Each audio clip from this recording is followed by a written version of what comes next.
High BP మూలంగా కిడ్నీలు పాడయ్యాయని, పక్షవాతం వచ్చిందని వింటుంటాం. హై బీపీతో కిడ్నీలు, మెదడుకే కాదు గుండెకు కూడా సమస్యల తాకిడి ఎక్కువగానే ఉంటుంది. రక్తపోటు పెరుగుతున్న కొద్దీ రక్తనాళాలకు సమస్యలు పెరుగుతూ పోతాయి. చివరికి కీలకమైన గుండె రక్తనాళాలు కూడా దెబ్బతిని గుండెపోటు వచ్చే ముప్పు పెరుగుతుందని చెబుతున్నారు డాక్టర్లు. హై బీపీతో గుండెకు తలెత్తే సమస్యల గురించిన పూర్తి వివరాల్ని ఇప్పుడు తెలుసుకుందాం.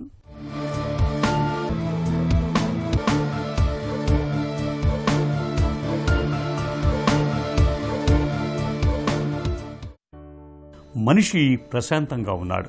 చేతిలో బీపీ రిపోర్టు కూడా సాధారణంగానే ఉంది. రోజూ మందులు కూడా వేసుకుంటున్నాడు. కానీ ఒక్కసారిగా గుండెపోటు. ఇది ఎలా సాధ్యం? బీపీ అదుపులోనే ఉన్నా గుండెకు రక్షణ లేదా? పోటు వస్తుందా? ఈ ప్రశ్న లక్షలాది కుటుంబాలను నేడు కలవరపెడుతోంది. బీపీ అదుపులోనే ఉంది కాబట్టి మాకు గుండెపోటు వచ్చే అవకాశమే లేదనే భావన మనలో చాలా మందిలో కనిపిస్తూ ఉంటుంది.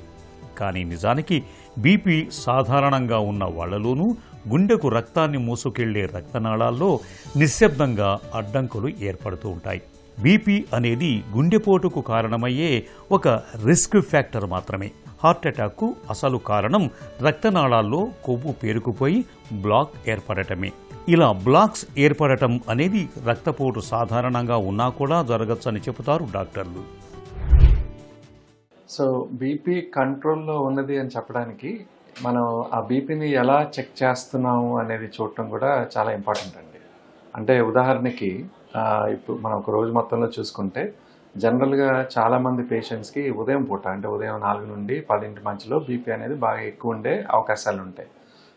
సబ్సిక్వెంట్గా బ్లడ్ ప్రెషర్ అనేది కొంచెం తగ్గుతూ ఉంటుంది. సో మీరు బ్లడ్ ప్రెషరు ఏ సమయంలో చూశారు అనే దాన్ని బట్టి కూడా ఉంటుంది. ఇప్పుడు మాకు ఉదాహరణకి ఏ మధ్యాహ్నం సాయంత్రం చూసుకున్నారు, మీ బ్లడ్ ప్రెషర్ నార్మల్గా ఉందనుకోండి. సో దాన్ని బట్టి మనం బీపీ నార్మల్గానే ఉందని అనుకుంటాం. కానీ వీళ్ళలో కొంతమందికి ఏంటంటే ఉదయం పూట బ్లడ్ ప్రెషర్ బాగా ఎక్కువ ఉండొచ్చు. సో ఒక 24 గంటల సమయంలో మనకి ఎంతసేపు బీపీ కంట్రోల్లో ఉంది అనేది కూడా చాలా ఇంపార్టెంట్. అందుకని కొద్ది మందికి ఏంటంటే మనకి ఇలా బీపీ ఫ్లక్చుయేషన్స్ ఏమైనా ఉన్నాయంటే ఉదయం ఎక్కువ ఉంది, మధ్యాహ్నం నార్మల్గా ఉంది, ఇలా వచ్చినప్పుడు సో జనరల్గా వీళ్ళకి 24 అవర్ అంబులేటరీ బీపీ మానిటరింగ్ అనేది చేస్తుంటాం అనమాట. సో దానిలో మనకి 24 గంటలు మనకి బ్లడ్ ప్రెషర్ కంట్రోల్లో ఉంటే దెన్ హార్ట్ అటాక్ వచ్చే ముప్పు తగ్గుతుంది. బట్ కొంతసేపు కంట్రోల్లో ఉండి కొంత సమయంలో కంట్రోల్లో లేకపోయినా రాత్రిపూట బ్లడ్ ప్రెషర్స్ ఏమైనా ఎలివేట్ అవుతున్నా ఇలా హార్ట్ అటాక్ వచ్చే ప్రమాదం అయితే ఎక్కువే ఉంటుందండి. దీనితో పాటు జనరల్గా క్లస్టరింగ్ ఆఫ్ రిస్క్ ఫ్యాక్టర్స్ అంటామండి. అంటే బీపీ ఉన్న వాళ్ళలో చాలామందికి షుగర్ ఉండొచ్చు, వెయిట్ ఎక్కువ ఉండే అవకాశం ఉంది, కొలెస్ట్రాల్ ఎక్కువ ఉండే అవకాశం ఉంది, సో స్మోక్ చేసే వారిలో బ్లడ్ ప్రెషర్ ఎక్కువ ఉండొచ్చు, సో స్మోకింగ్ అలవాటు ఉండొచ్చు. ఇలా మిగతా రిస్క్ ఫ్యాక్టర్స్ కూడా ఏమైనా ఉన్నాయా అనేది చూసుకుని వాటిని కూడా కంట్రోల్ చేసుకోవాల్సి వస్తుంది.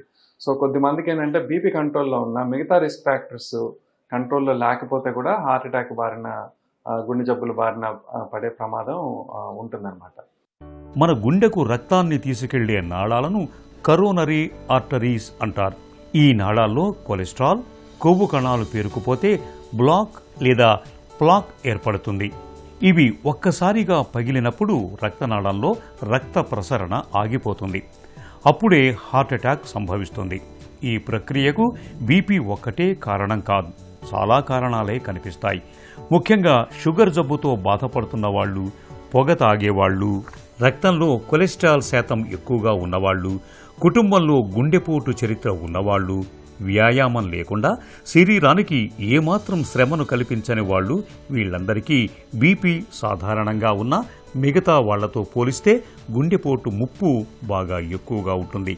హై బీపీ బాధితుల్లో చాలామందిలో అథెరోస్క్లిరోసిస్ అనేది కనిపిస్తూ ఉంటుంది.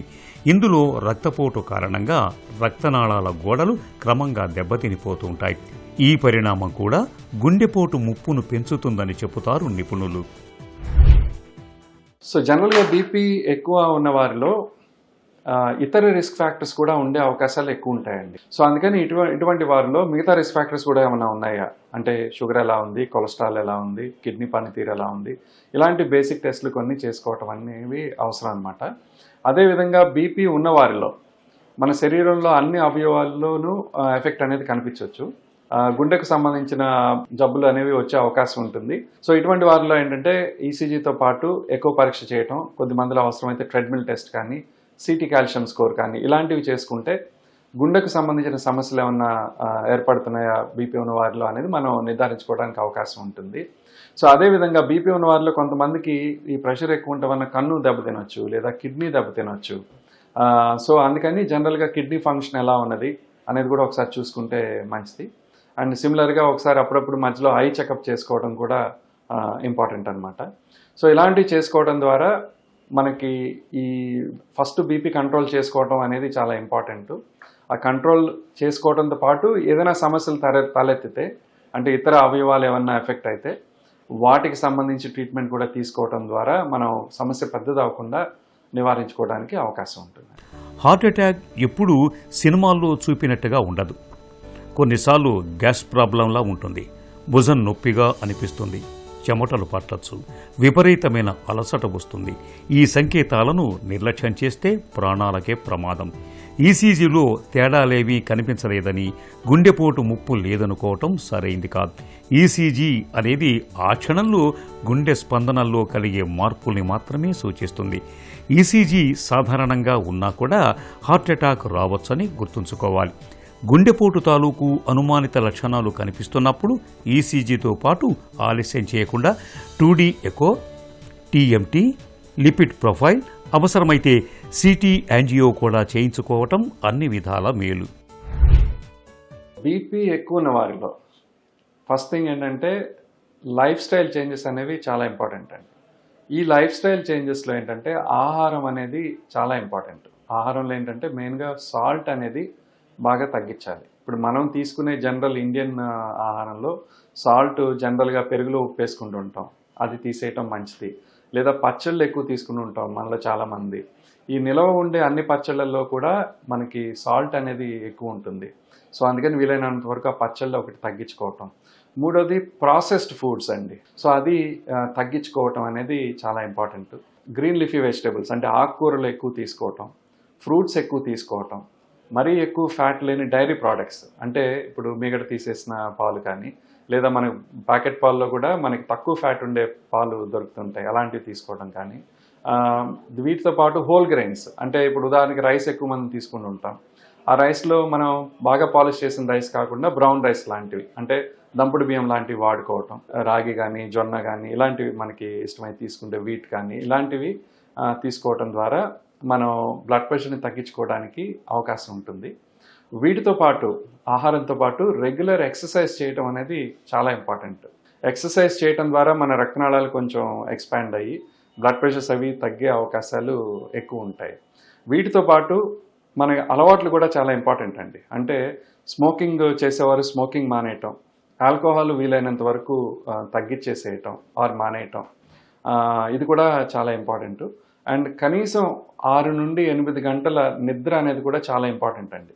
అంటే నిద్ర సరిగా లేని వారిలో, నిద్ర డిస్టర్బ్ అయ్యే వారిలో, 6 గంటలు కూడా నిద్ర లేని వారిలో బీపీ లెవెల్స్ బాగా పెరిగే అవకాశం ఎక్కువ ఉంటుందన్నమాట. సో అందుకని ఇది కూడా చాలా ఇంపార్టెంట్. సో ఈ లైఫ్ స్టైల్ చేంజెస్ ద్వారా చాలా మందిలో బీపీ చాలా వరకు తగ్గించుకోగలిగే అవకాశం ఉంటుంది. వీటితో పాటు మనకున్న లెవెల్ ఆఫ్ బ్లడ్ ప్రెషర్ని బట్టి మందులు వాడుకోవడం కూడా చాలా ఇంపార్టెంట్. ఆ మందులు మోతాదు అనేది డాక్టర్ గారి సలహా ప్రకారం ఏ రకమైన మందు ఎంత మోతాదులో వాడాలి అనేది చూసుకోవడం కూడా చాలా ఇంపార్టెంట్ అండి. బీపీ అదుపులోనే ఉంది కదా అని గుండె ఆరోగ్యాన్ని నిర్లక్ష్యం చేస్తే ప్రమాదం నిశ్శబ్దంగా ముంచుకొస్తుంది. బీపీ మందుల విషయంలోనూ ఏమరపాటు తగదు. వేళకు బీపీ మందుల్ని వేసుకోవాలి. మందులు వేసుకోవటం మరచిపోకూడదు. బీపీ సాధారణంగా ఉందని మందుల్ని అస్సలు ఆపేయకూడదు. గుండె ఆరోగ్యం కోసం బీపీని అదుపులో ఉంచుకోవటం ఒక్కటే కాదు, ఇతరత్రా జీవనశైలి జాగ్రత్తలు కూడా తీసుకోవాలి. ఉప్పు వాడకాన్ని పరిమితం చేయాలి. రోజు కాసేపు వ్యాయామం చేయటాన్ని అలవాటు చేసుకోవాలి. పొగ తాగటం మానాలి. ఒత్తిడిని తగ్గించుకోవాలి. చాలినంత నిద్ర ఉండేలా చూసుకోవాలి. గుండెను కాపాడే అసలైన రక్షణ కవచాలు ఇవే.